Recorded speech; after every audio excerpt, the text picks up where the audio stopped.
kita hingga 1 jam ke depan.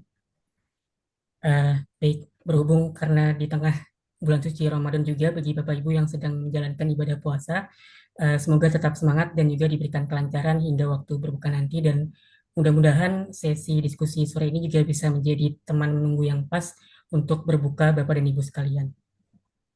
Baik, Bapak dan Ibu yang baru pertama kali bergabung di webinar MKM Insight. MKM Insight adalah acara webinar rutin yang diselenggarakan dari Magna QM, dan Magna QM merupakan perusahaan butik konsultan yang fokus membantu organisasi untuk mengeksekusi strategi melalui project management office, dan juga change management. Dan melalui acara ini kami ingin menciptakan ruang diskusi di mana kita bisa mendapatkan insight baru dan juga saling bertukar wawasan, dan saling belajar dari pengalaman satu sama lain. Dan pada sesi MKM Insight kali ini, topik yang diangkat tentunya sangat menarik dan juga relevan dengan dinamika organisasi saat ini, yaitu terkait change agent at the front line of successful organizational change. Baik, sebelum kita masuk ke sesi utama, saya ingin mengingatkan beberapa hal kepada Bapak dan Ibu serta rekan-rekan sekalian. Yang pertama, terkait dengan presensi, bagi Bapak dan Ibu dimohon untuk dapat mengisi link absensi yang telah dibagikan di kolom chat. Dan dengan mengisi link presensi, Bapak Ibu akan memperoleh satu PDU bagi anggota aktif PMI serta sertifikat dari Magna QM. Dan kemudian apabila Bapak Ibu memiliki pertanyaan selama pemaparan materi, nantinya dipersilahkan untuk menuliskan di kolom chat terlebih dahulu, dan nantinya akan kita bahas di sesi Q&A. Namun apabila Bapak Ibu ingin bertanya secara langsung, dapat raise hand dan juga langsung open kamera. Dan terakhir juga saya mengharapkan kepada Bapak Ibu yang tidak terkendala untuk dapat menyalakan kamera atau open kamera selama sesi berlangsung, sehingga diskusi kita bisa lebih interaktif. Baik, Bapak dan Ibu, langsung saja kita akan masuk ke sesi utama pada sore hari ini. Untuk narasumber kali ini merupakan seorang praktisi yang sudah memiliki pengalaman luas dalam bidang change management, dan pada kesempatan kali ini beliau akan berbagi insight mengenai bagaimana peran dari change agent dapat menjadi salah satu faktor penting dalam keberhasilan implementasi perubahan di dalam organisasi. Baik, telah bergabung bersama kita narasumber kita yaitu Pak Miko Turista. Selamat sore Pak Miko. Selamat sore, Mas Rifki. Baik, Bapak dan Ibu sekalian, mungkin tanpa berlama-lama lagi, mari kita masuk ke sesi pemaparan materi. Kepada Bapak Miko Turista, kami persilakan untuk menyampaikan materi. Ya, sudah terlihat layar saya? Masih Halo, loading, Pak Miko? masih loading. Ya, belum terlihat, Pak. Eh,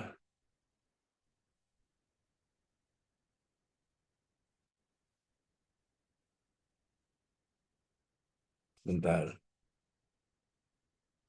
Nah, sekarang sudah terlihat ya. Ya, sudah terlihat, Pak. Ya, oke. Ya, apa? eh, Terima kasih untuk teman-teman semua. Assalamualaikum dan selamat sore. Untuk yang teman-teman semuanya.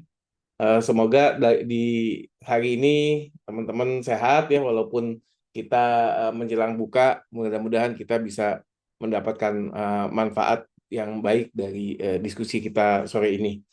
Eh, Tadi seperti sudah disampaikan oleh Mas Rifki bahwa Magna QM Insight ini adalah acara rutin bulanan dari Magna QM yang tujuannya adalah untuk berbagi mengenai apa knowledge atau informasi atau apapun itu yang kita bisa sharing sama-sama di kepada komunitas, baik itu change management atau PMI ataupun PMO ataupun project management. Nah, izin perkenalkan, saya memperkenalkan diri. Nama saya Meiko Torista. Saya adalah eh, senior partner di Magna QM, dan juga kebetulan bersama Coach Edi berusaha membangun untuk Indonesia Change Management Association atau ICMA, eh, dan juga ekspertis saya adalah di bidang strategi execution.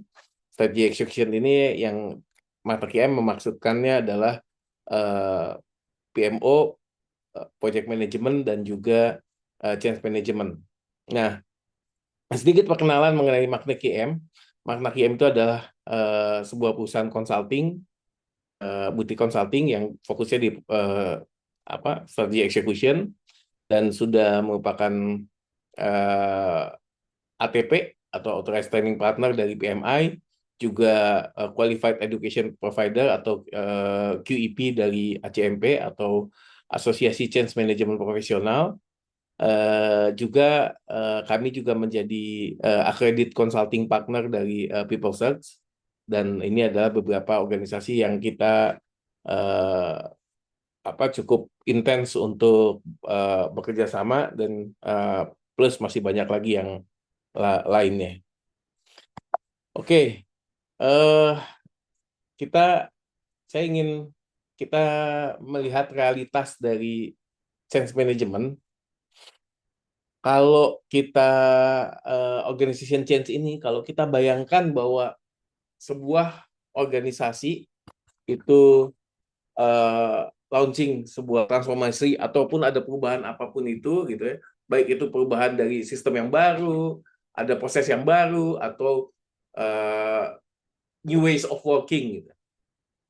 Nah, dan itu kemudian dijalankan, eh, perubahan ini dari leadershipnya udah begitu komit, project teams-nya juga bekerja berbulan-bulan gitu ya, strateginya itu udah bagus banget di atas kertas, tapi ketika diimplementasikan di dalam faktanya, ketika implementasi ke garda depan, garda-garda terdepan, ternyata masih banyak ada hesitate ya, masih banyak ada penolakan-penolakan, ada eh, pertanyaan-pertanyaan, dan bahkan bukan sekedar hesitate tapi juga resistan gitu ya. Kayaknya mungkin ini banyak terjadi di organisasi manapun juga kayak gitu gitu. Nah, kenapa demikian? Karena sebetulnya kalau kita mau lihat lebih detail, siapa saja sih yang bekerja untuk kesuksesan dari eh, project management? Sorry, sorry. Aduh, saya jadi ngomongnya ngawur-ngawur ya. Mohon maaf. Siapa saja sih yang bekerja untuk kesuksesan dari sebuah perubahan? Nah, kalau kita lihat dari sebuah perubahan, jadi fondasinya tentunya ada, perubahan itu didorong adanya visi misi dari organisasinya, ada eh, strateginya, ada capabilities-nya, dan di sini kemudian didorong oleh leadership yang ada di dalam organisasi. Nah, eh, kalau teman-teman lihat ini, maka eh, apa dari leadership ini adalah leadership dan organisasi, visi misi, strategi, dan capabilities itu adalah fondasinya, fondasi dari sebuah perubahan. Lalu perubahan ini kemudian siapa yang mengorkestrasinya? Ada tiga pihak yang perlu bekerja sama secara eh, baik gitu ya.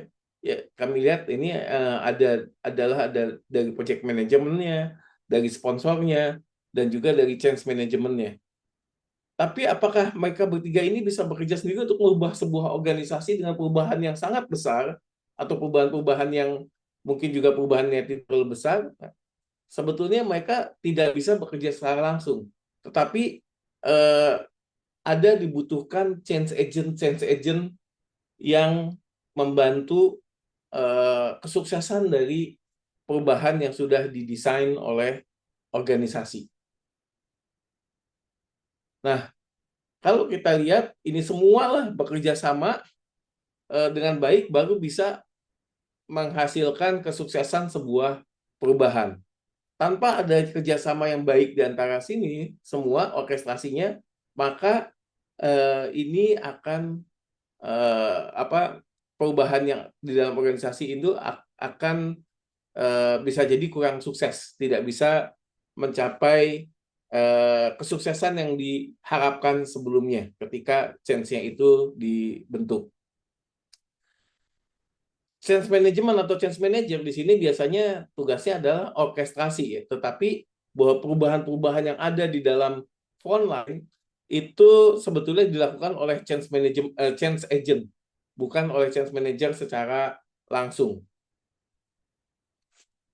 Nah, eh, karena itulah kita bisa katakan bahwa change agent itulah yang mengoperasikan, yang benar-benar berhadapan langsung, yang mengubah bahwa change itu menjadi nyata karena mereka yang ada di frontline. Apa sih definisi change agent?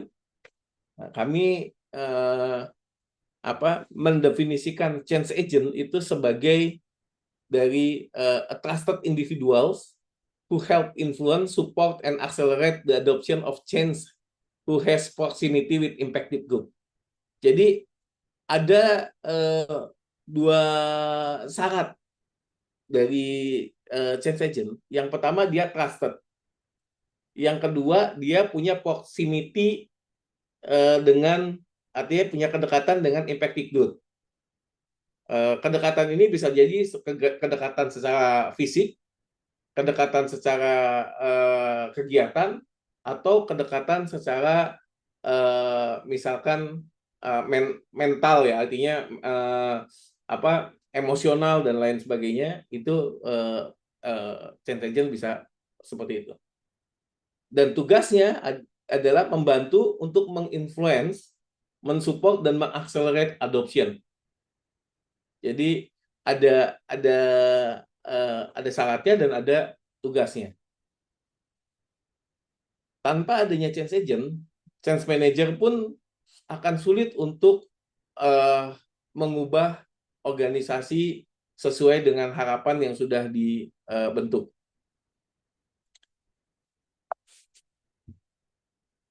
Rules-nya dari change agent itu apa? Kalau kita bicara seorang change agent, lalu dia seketika dia ditunjuk ataupun mengajukan diri, maka sebetulnya rules dari change agent itu ada, kalau di makna QM kita menyebutnya sebagai beacon.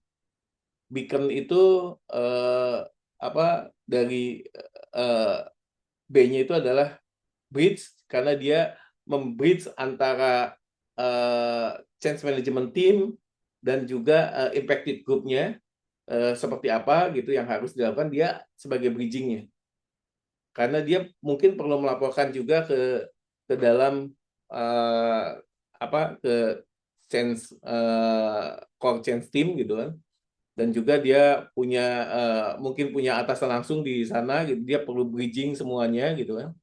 Yang kedua adalah tugas yang kedua adalah sebagai educate. Jadi change agent ini perlu mengeducate bahwa change-nya ini dibutuhkan, sehingga dia mengeducate peers-nya atau siapapun, atau bisa juga subordinate, tapi mengeducate impacted group-nya, baik melalui sesuatu yang informal ataupun support, ataupun dia juga melakukan readiness check dari impacted group yang ada di dalam yang dekat dengan dia gitu, yang jadi yang diassign oleh menjadi tugasnya. Yang ketiga tentunya dia harus advocate, karena dia harus vokal gitu ya, untuk advocate, menjadi role model, dan juga mengencourage yang lainnya untuk mengikuti perubahan-perubahan yang terjadi gitu. Yang berikutnya adalah roles dia sebagai komunikator, di mana perlu mengkomunikasikan apa yang datang dari core change team, dan juga mengkomunikasikan balik, memberikan feedback kepada core change team apa yang terjadi di dalam impacted group yang menjadi tugasnya dia. Berikutnya O-nya itu adalah observe dan overcome, karena dia perlu mengamati dan juga kadang-kadang dia perlu istilahnya menangani, menyelesaikan problem-problem yang ada di lapangan.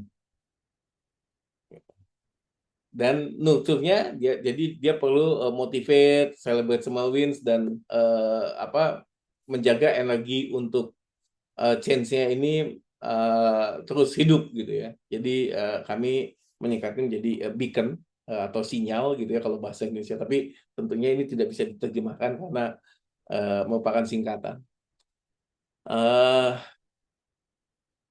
Yang menarik adalah change agent itu biasanya dia bekerja itu bukan sebagai walaupun dia role-nya sebagai change agent, tapi change agent ini bisa dikatakan ekstrakurikuler. Maksudnya ekstrakurikuler itu adalah dimana kalau change agent itu bukan pekerjaan yang khusus dia menjadi change agent lalu tidak punya tugas lain. Tapi di mana-mana yang namanya change agent biasanya adalah dia punya tugas khususnya, udah punya jabatan khusus sendiri, dan dia punya pekerjaannya, lalu ketambahan pekerjaan atau ketambahan tugas menjadi change agent. Jadi bisa dikatakan ya bahasa sederhananya change agent itu biasanya sebuah ekstrakurikuler, dapat tugas tambahan tapi nggak dapat kompensasi tambahan. Ini yang menarik gitu.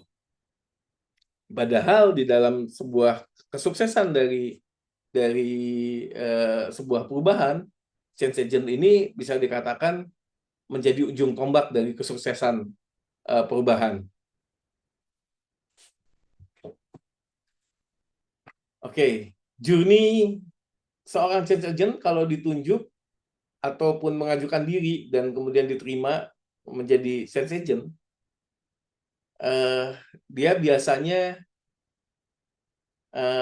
ada fase-fasenya. Journey-nya itu adalah dia di-assign atau ya tadi ditunjuk ataupun dia diterima sebagai change agent gitu, maka dia perlu ada assignment dan orientation gitu, karena dia sendiri perlu mendalami perlu mendapatkan personal buy-in terhadap perubahan yang di-assign tersebut gitu. Kalau misalkan katakanlah ada implementasi SAP gitu kan, lalu kemudian dia sendiri sebetulnya ada seseorang gitu atau saya gitu ya, saya nggak buy-in dengan implementasi SAP yang modul ini, tapi saya ditunjuk sebagai change agent, maka sudah bisa dipastikan saya tidak akan mampu untuk menjalankan tugas saya sebagai change agent. Jadi saya harus mendapatkan bahwa saya memang mensupport perubahan ini. Kalau dia tidak mensupport, maka ya chance-nya bisa dikatakan saya ragu bahwa chance ini akan sukses di dalam kelompok impact group yang menjadi assignment-nya dia gitu. Karena dia sendiri nggak buy-in, malah dia bisa jadi menjadi untuk mempromot hal yang sebaliknya. Maaf. Kemudian dia juga harus punya desire untuk menjadi change agent. Jangan sampai dia merasa terpaksa. Kalau change agent itu merasa terpaksa, maka dia juga tidak akan bekerja secara, artinya tidak akan menghasilkan performance yang baik ya.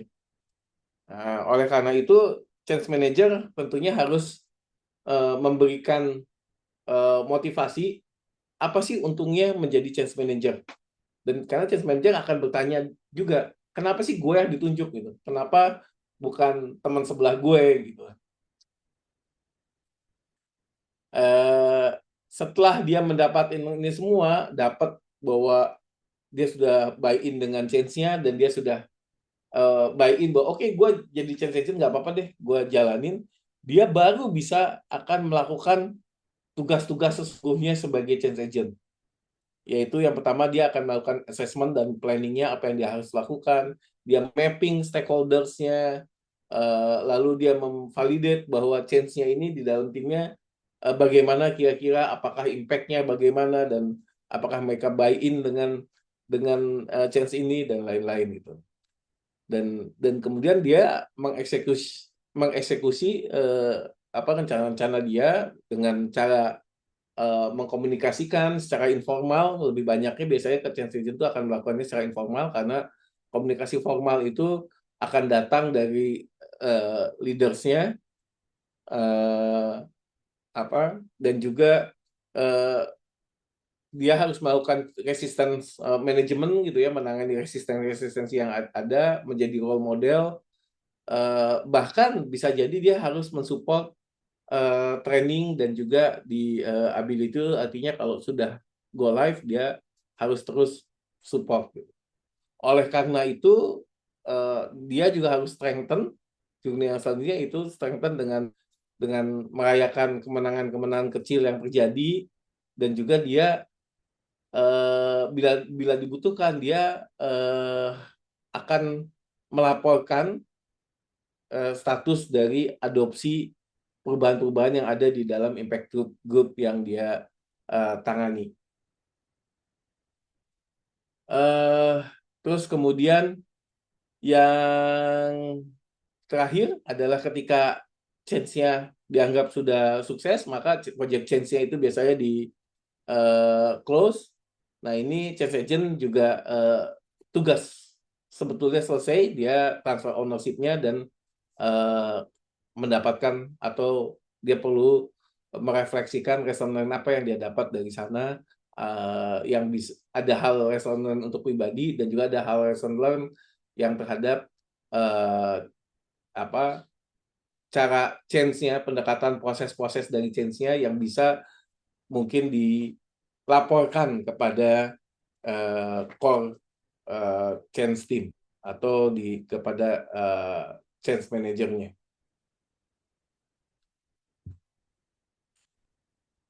Apakah change agent itu tidak punya challenge? Oh, tentu tidak. Change management itu challenge-nya banyak. Ya, ya karena dia seringkali harus influence, tapi dia nggak punya authority. Karena biasanya change agent itu bukan dari tim leadernya kalau di dalam sebuah tim, tapi dari tim membernya. Karena itu challenge yang lain, karena dia nggak punya authority, dia akan dapat pressure dari mana-mana. Pressure termasuk juga dari peers-nya, dia akan dapat pressure dan dia sehingga dia sampai ambigu. Jadi dia harus ikutin yang mana sih, gitu kan? Belum lagi dia harus menangani resisten yang ada. Ingat, itu semua dikerjakan juga sebagai ekstrakurikuler dari pekerjaan di AU-nya dia. Dan ini bahkan kami melakukan FGD dengan para change agent di tahun lalu di bulan Oktober kalau nggak salah. Kami mendapatkan beberapa change agent itu bahkan bilang bahwa menjadi change agent ini harus siap kadang dimusuhin sama peers, karena kadang dianggap mata-mata lah gitu ya, apalagi kalau misalkan ada di yang secara geografis jauh dari dari kantor pusat. Change agent ini seringkali dianggap sebagai mata-mata dari uh, dari kantor pusat gitu. Itu yang bikin mereka kadang-kadang seolah-olah seperti dimusuhin. Tapi tentunya uh, apa kebetulan karena saya orang Muslim dan bulan puasa kan, jadi saya akan apa bahwa inamaal yusri yusro gitu kan. Di balik kesulitan tentu ada kemudahan. Nah, change agent juga sama. Di balik challenge-nya ada uh, opportunity-nya. Opportunity apa yang didapat oleh change agent? Opportunity-nya yang pertama adalah uh, exposure ke leadership-nya.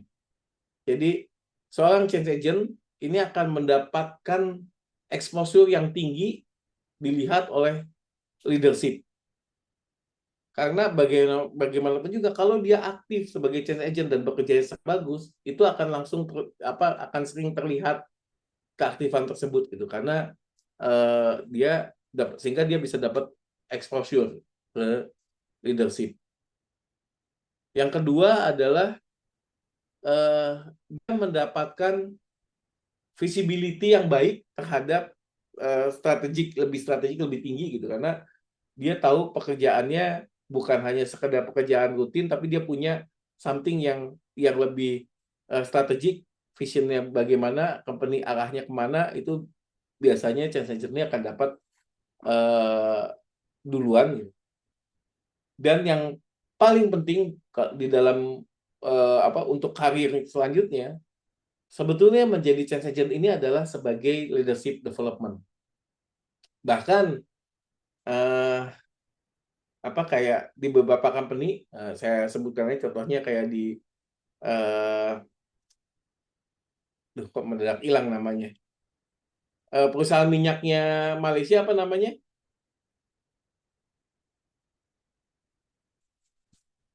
Petronas. Petronas. Petronas ya. Nah, di Petronas itu eh, apa bahwa salah satu syarat untuk dipromosi, maka orang itu pernah menjadi change agent. Itu yang kami mendapatkan informasinya seperti itu, bahwa eh, di Petronas kalau belum pernah jadi change agent akan sulit untuk di promosi. Nah, dengan kondisi seperti ini sebetulnya banyak banget gitu, dan memang reward yang sebenarnya adalah pada tiga hal ini, walaupun kadang-kadang menjadi sales agent ada juga sebagai reward yang lain yang sifatnya yang sifatnya reward yang sifatnya finansial bisa jadi gitu ya, tapi reward yang sebenarnya adalah di tiga hal ini. Oleh karena itu, lalu apa yang dibutuhkan di dalam oleh change agent? Jadi ada beberapa hal yang dibutuhkan change agent, kompetensinya. Ada tiga besaran kompetensi. Yang pertama tentunya change agent itu idealnya mengerti tentang change management. Kemudian seperti misalkan apa sih change impact analysis, nggak perlu dalam tapi setidaknya ada punya fondasi gitu ya. Bagaimana menangani resistance, dan resikonya apa gitu kan. Terus kemudian yang kedua adalah leadership, karena banyak sekali hal-hal yang menjadi berhubungan dengan leadership di dalam menjadi sensation ini, karena dia harus tanpa ada authority gitu kan, dia juga harus memiliki emotional intelligence yang baik, dia punya credibility sehingga dia didengarkan oleh peers-nya, dan dia punya kemampuan untuk problem solving yang baik, serta hal yang lainnya dari leadership gitu ya. Begitu juga dengan komunikasinya. Komunikasinya dia harus mengerti bagaimana eh, memberikan feedback yang baik. Dia harus mengerti, mampu untuk eh, menjalankan komunikasi secara adaptif dengan siapa dia berkomunikasi, dan lain-lain. Oke, jadi sebagai penutup, karena ini udah jam 4:30 udah kita sudah separuh jalan bahwa organizational change mungkin dimulainya dari boardroom gitu ya, dari BOD. Tapi suksesnya itu sebetulnya bukan di boardroom, tapi suksesnya ada di front line. Dan sebetulnya people yang orang yang bikin itu possible adalah para change agent. Eh, Mudah-mudahan ini bisa diresapi oleh teman-teman semua dan saya kembalikan lagi ke Mas Rifki. Silakan Mas. Baik, terima kasih banyak Pak Miko atas pemaparannya yang sangat insightful dan banyak sekali perspektif menarik yang bisa kita ambil dari pemaparan tadi dan beberapa poin penting yang bisa saya highlight dari apa yang Pak Miko sampaikan. Yang pertama, bahwa keberhasilan dari sebuah perubahan di organisasi tidak terjadi secara sendiri, tapi juga ada peran dari change agent yang menjadi frontline atau kunci dan bekerja sama melalui orkestrasi dari project management, sponsorship, dan juga change management sehingga perubahan bisa berjalan lebih terarah. Dan change agent sendiri merupakan individu yang dipercaya di organisasi serta memiliki kedekatan dengan kelompok atau tim yang terdampak oleh perubahan, sehingga tugasnya berperan untuk mempengaruhi, memberikan dukungan, dan juga mempercepat proses adopsi perubahan yang terjadi. Dan juga yang tidak kalah penting, bahwa kita melihat journey dari seorang change agent ada fasenya melalui beberapa tahapan, mulai dari assignment, kemudian planning, implementation, sustain, hingga closing dan juga transition. Baik, Bapak dan Ibu, selanjutnya kita masuk ke sesi tanya jawab. Kami persilahkan bagi Bapak dan Ibu untuk menyampaikan pertanyaannya melalui kolom chat atau bisa melalui raise hand jika ingin bertanya langsung. Baik, sepertinya di kolom chat sudah banyak pertanyaan yang masuk, Pak Miko. Ya, ya. Oke, yang pertama saya lihat dari Pak Maru ya. Apa kabar Pak Maru? Eh, apa? Mohon maaf saya cadel nih, jadi kalau saya mau ngomong Pak Maru tuh suka suka nggak enak hati sendiri kok. Jadi apa namanya jadi takutnya jadi kesannya berubah gitu kan. Kalau di di WhatsApp ngomongnya sekali lebih nyaman karena apa teks gitu. Anyway, jadi indikator suksesnya ini beacon Bang, bukan bukan bukan beacon ya. Eh, jadi indikator suksesnya seperti apa? Sebetulnya ini lebih ke arah roles aja. Jadi pekerjaannya dia seperti apa? Pekerjaannya bukan pekerjaannya apa ya? Tugasnya dia sebagai change agent. Kalau kita mau mendetailkan, change agent itu dia punya tugas sebagai bridging, dia punya tugas sebagai mengeducate, dia juga punya tugas untuk advocate, communicate, observe dan overcome serta nurture. Tetapi indikator suksesnya bukan di sininya. Indikator suksesnya adalah adopsi dari timnya, adopsi dari impacted group yang menjadi tugasnya dia, gitu. Karena ini di sini yang tidak secara langsung ke dalam beaconnya, tetapi indikatornya adalah untuk dia mensukseskan tugasnya, maka hal-hal inilah yang perlu dilakukan beacon tersebut. Kurang lebih begitu. Jadi beaconnya sendiri tidak perlu dibuat sebuah sukses indikatornya, gitu. Oke, lalu yang berikutnya kalau saya nggak salah lihat ini adalah dari Bu Humai. Berat juga ya ekspektasi terhadap change agent dan eskul pula gitu, hanya eskul gitu. Apa yang membuat seorang employee tertarik dan full support sebagai change agent?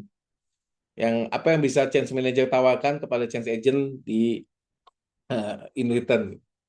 Ya, eh, memang betul Bu Humai bahwa menjadi change agent itu kelihatannya jadi change agent adalah something yang orang ngelihatnya sederhana, tapi sebetulnya itu datang dengan berbagai macam konsekuensi. Dan kalau kita bedah konsekuensi ini, memang nggak mudah gitu. Justru ini yang benar-benar jadi tombak gitu kan.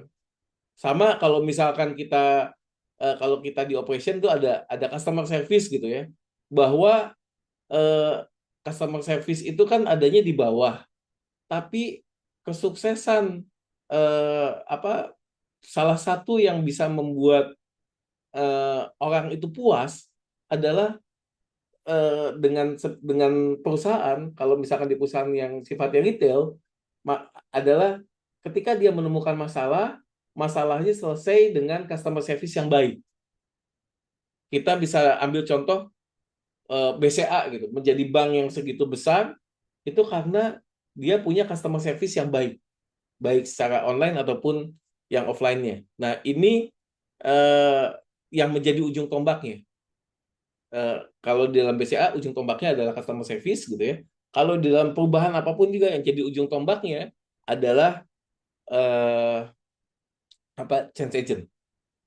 Dan karena memang dibutuhkan change agent itu adalah punya kedekatan tadi dengan impacted group, maka kalau dia punya tugas khusus, kedekatannya menjadi hilang gitu kan.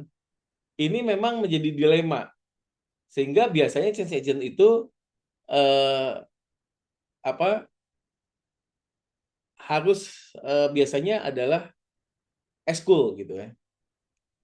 Nah, apa yang bisa ditawarkan oleh change manager kepada change agent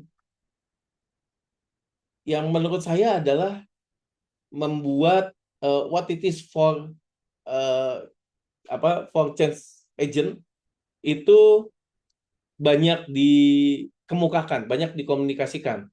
Jadi dia perlu ada tadi bahwa opportunity menjadi change agent ini perlu diperjelas dan perlu di eh, bahwa exposure to leadership misalkan. Ini perlu dibuat sistemnya bagaimana biar change agent ini punya exposure ke leadershipnya. Misalkan ada beberapa change agent yang terpilih sesekali ada breakfast meeting dengan leaders di company karena change agent yang ada di lapangan ini belum tentu punya kesempatan seperti itu kan. Atau kalau misalkan geografis yang di Indonesia, saya tahu ada pemilihan change agent terbaik gitu di beberapa company, lalu change agentnya itu diadakan workshop dan ketemu dengan BOD gitu kan, para change agent yang terbaik ini mendapatkan exposure yang lebih baik. Dan change agent juga perlu mengerti bahwa dia eh, mendapatkan dikomunikasikan juga bahwa dia mendapatkan strategic visibility gitu kan. Karena itu dapat duluan daripada yang lainnya.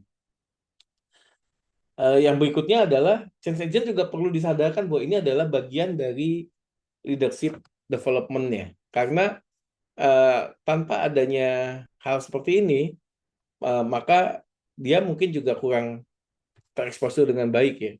Dan bisa bisa juga modelnya adalah mendapatkan change agent adalah sebagai salah satu poin di mana poinnya ini adalah poin untuk bagaimana dia bisa dipromosi tadi seperti yang tadi saya sampaikan dilakukan oleh Petronas gitu ya. Jadi eh, apa kalaupun misalkan tidak menjadi syarat yang mutlak menjadi poin yang bisa dikumpulkan untuk mempermudah promosinya. Mungkin itu beberapa yang bisa dilakukan gitu ya. Karena eh, kalau kalau misalkan rewardnya modelnya adalah reward yang sifatnya tangible reward, yang sifatnya finansial, ini mungkin akan menjadi berat gitu. Eh, Mudah-mudahan cukup menjawab. Jadi Pak Sahlani juga sama, tugasnya itu berat amat ya. Gitu. Bagian tugas dengan change manager dan leadernya bagaimana gitu. Oke, eh, change dengan change manager itu ada tugas-tugas yang lainnya. Ada cukup banyak tugas yang lainnya. Jadi kalau eh, mulai dari analisis, tapi intinya bahwa change manager itu lebih ke arah orkestrasinya. Bagaimana mengorkestrasi semuanya sehingga change-nya berjalan dengan lancar. Eh, mulai dari eh, impact analysis, kemudian membuat strateginya, kemudian juga mengeksekusinya sampai nanti ke closing-nya. Kurang lebih change manager itu adalah seperti kalau di dalam project adalah seperti project manajernya. dia punya beberapa tim gitu ya, dan apa yang membantunya, kayak di project manager mungkin ada bisa jadi ada project controller sendiri gitu ya, ada project admin gitu. Tapi yang bekerja untuk projectnya tersebut itu kan banyak orang yang lain. Nah, kurang lebih change manager dengan change agent tuh modelnya seperti itu, Pak. Hanya modelnya berbeda. Mudah-mudahan ini bisa menjawab Pak Sahlani. Oke, berikutnya eh, dari Pak Maruhala lagi, bahwa Pak Maru termasuk change agent yang dipilih dan benar ekstrakurikuler, tapi nggak punya otoritas. Dan ketika tim leader di atas kita pro, dengan konsep apa, apakah pro atau kontra gitu, balik lagi pertanyaan indikator change change mindset yang berhasil itu seperti apa.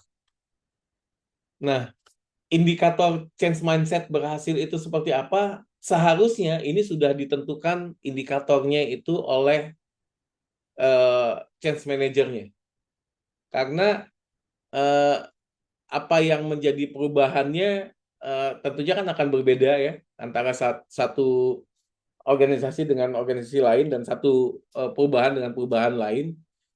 Ini harusnya ada jelas indikator-indikatornya seperti apa ditentukan oleh change manager, sehingga change agent seperti Pak Maru ini juga apa, tidak kebingungan gitu. Eh, Apa, untuk apa sih yang bisa dilakukan gitu. Gitu. Mudah-mudahan menjawab. Saya lanjutkan aja atau Mas Rifki mau melanjutkan pertanyaan berikutnya? Baik, ya, mungkin pertanyaan berikutnya masih dari Ibu Humaina, Pak, Iya. terkait keberatnya peran dan ekspektasi kepada change agent. Apakah perlu ada clustering level change agent? Bagaimanapun menyesuaikan dengan peran dan tanggung jawab formal struktural change agent di perusahaan. Ya, eh, ini bisa saja dilakukan. Kalau change-nya itu besar sekali gitu ya. Ya, saya tahu Bu Humai sedang menghadapi perubahan, sedang mengorkestrasi perubahan yang melibatkan belasan ribu karyawan gitu kan, dari total karyawan yang puluhan ribu, eh apa terus kemudian change agent-nya ada lebih dari 1.000 orang change agent gitu ya. Bisa saja change agent-nya dibuat mengikuti struktural, karena kalau yang 1.000 itu langsung dipantau semuanya oleh eh, change manajernya, ini juga berat untuk memantau 1.000 ini ya. Gitu. Jadi yang 1.000-nya ini memang bisa bisa dibuat groupingnya lagi. Jadi ada cluster change agent tertentu gitu kan, dengan cluster-cluster tertentu, sehingga apa, span of kontrolnya dari change manajernya nggak terlalu besar gitu kan, cukup bagian kontrol yang apa, yang di atasnya saja gitu. Begitu kira-kira, mudah-mudahan menjawab. Baik, Berikutnya masih Ki. ya, masih pertanyaan berikutnya Pak dari Pak Sahlani. Apakah satu orang change agent menjalankan semua tugas weekend atau dibagi-bagi ke beberapa change agent?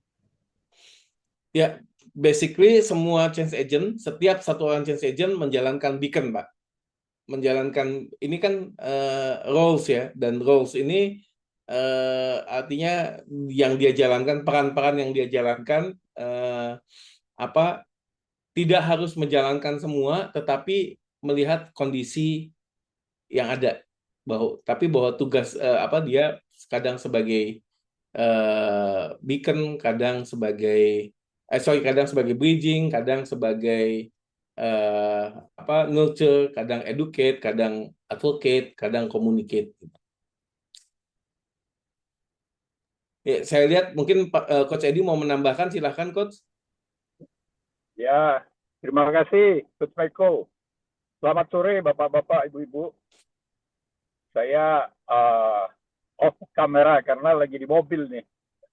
Tapi saya ingin menambahkan apa yang tadi disampaikan Coach Meko. Saya Edi Sutanto, saya berteman dengan partneran sama Coach Meko beberapa kali dalam beberapa project gitu ya. Dan kebetulan juga baru-baru ini saya juga involved dalam persiapan change agent gitu. Nah, mungkin tadi pertanyaan Bu Humai, ya apa sih benefitnya untuk change agent?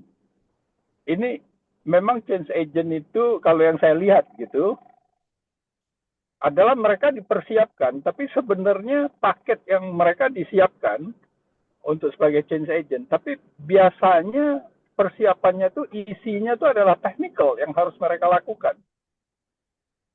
Jadi justru technical project-nya yang dijelaskan, tapi equipment untuk skill-nya itu development dia untuk bisa run technical project-nya itu kadang-kadang sering dilupakan, jadi nomor 2 gitu. Nah, sehingga mereka menjadi beban karena mereka seakan-akan dapat project tapi tidak dibekali dengan kemampuan gitu. Nah, jadi kalau tadi dikatakan apa sih what is in it for me-nya untuk change agent, saya kira yang bisa dilakukan adalah ya development.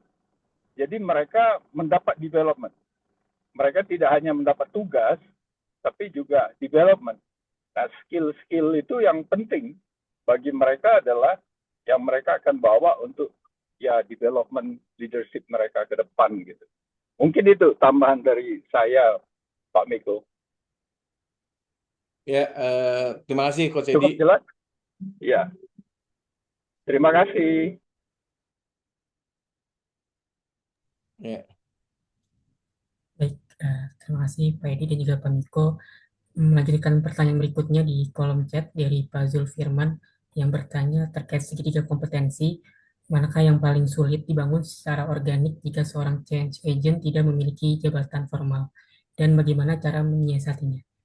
Silakan Pak. Oke. Yang paling sulit dibangun menurut saya adalah justru bukan di kompetensinya. Yang paling sulit dibangun adalah gimana kalau kita kalau kita sebagai change manager ya, bagaimana kita membuat change agent itu benar-benar mau bekerja secara performance-nya penuh gitu ya. Artinya dia tidak bekerja secara ala kadarnya gitu kan. Nah, ini yang lebih sulit menurut saya, bukan membangun kompetensinya justru karena kan kompetensi itu dibangun over time, sementara change agent ini biasanya pekerjaan istilahnya dia menjadi change agent waktunya sangat terbatas gitu kan. Artinya bisa jadi setahun atau masih sebuah project bahkan kurang dari setahun gitu kan. Sementara kompetensi dibangun overtime. Tapi overtime ini ya bisa disiapkan karena bisa saja karena seringkali di lapangannya sekali menjadi change agent seperti Pak Maru misalkan menjadi change agent untuk satu inisiatif, maka ketika inisiatif ini selesai ada inisiatif lain yang datang yang jadi change agent adalah Pak Maru lagi. Gitu kan. Nah, ini maka yang paling sulit dibangun secara organiknya menurut saya yang secara organik ya kalau secara organiknya yang sulit dibangun secara organik justru adalah yang hard skill-nya, yang change management-nya. Karena kalau yang lainnya leadership itu lebih banyaknya di soft skill lah ya, gitu kan. Communication itu ya kombinasi antara hard skill dengan soft skill. Walaupun leadership ada hard skill-nya, tapi istilahnya mungkin 80% itu ada soft skill, 20%-nya hard skill. Change management itu hard skill. Mostly hard skill lah gitu ya. ada soft skill-nya, tapi mostly hard skill kalau kita bagi menjadi segitiga tadi. Gitu. Mudah-mudahan bisa menjawab. Terima kasih Pak Miko, semoga menjawab pertanyaan dari Pak Zulfirman. Selanjutnya mungkin ini pertanyaan terakhir dari Pak Arif Nugraha di kolom chat.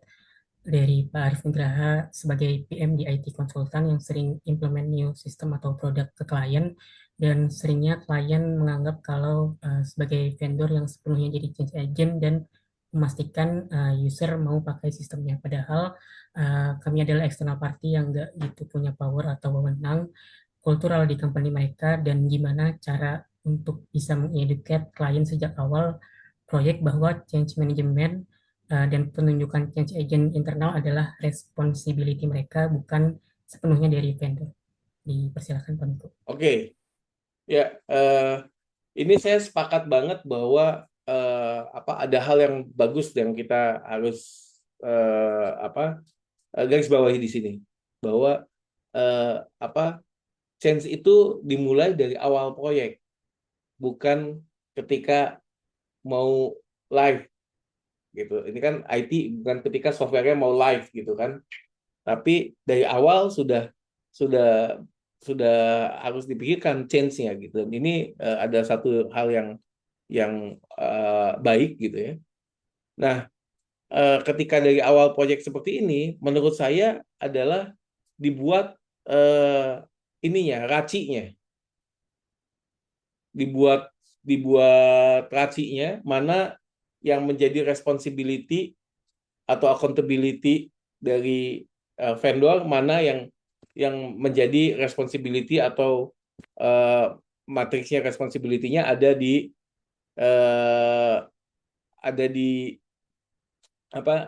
kliennya. Dan ini harus jelas gitu. Kenapa seperti itu? Memang harus dijelaskan gitu, bahwa dari definisinya change agent itu adalah, yang pertama adalah trusted individual, yang kedua punya close proximity gitu dengan impacted group. Vendor nggak punya kedua hal ini. Gitu. Jadi simpel gitu jawab ininya. Gitu. Jadi bahkan ini barusan Pak Sahlani bilang, ketika Pak Sahlani dulu di IT consultant, CM-nya selalu out of scope ya. Itu kira-kira Pak Arif. Baik, terima kasih Pak Miko. Semoga menjawab pertanyaan dari Pak Arif Nugraha. Baik, dengan demikian untuk sesi Q&A pada sesi MKM Insight kali ini dapat kita cukupkan. Masih ada 5 menit. Oh ya, baik, masih ada 5 Mungkin menit. kalau ada yang mau nanya langsung dipersilakan dulu. Ya, baik, dipersilakan Bapak Ibu yang ingin bertanya secara langsung, boleh langsung menanyakan untuk open mic dan juga kamera.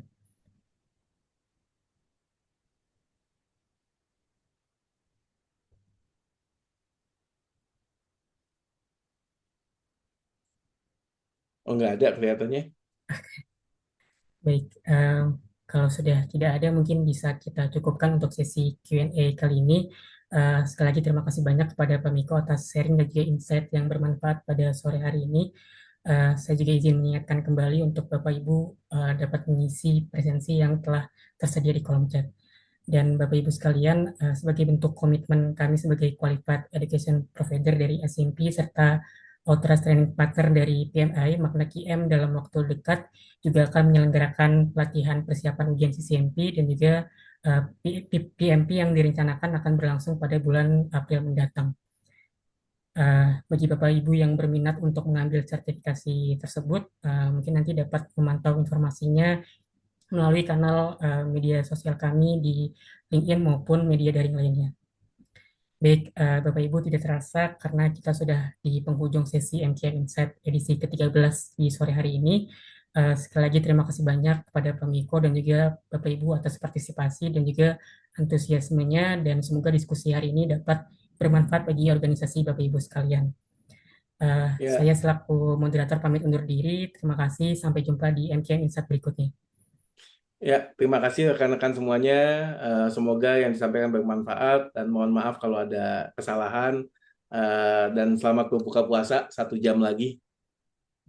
Terima kasih Mas Miko Terima dan kasih Pak terima Meko. kasih Mas. Terima kasih Nah, Bapak kita Ibu. tunggu pramuka itu kan lapangan itu kan Terima sebenarnya kasih Pak. Izin Ya, live. Angga.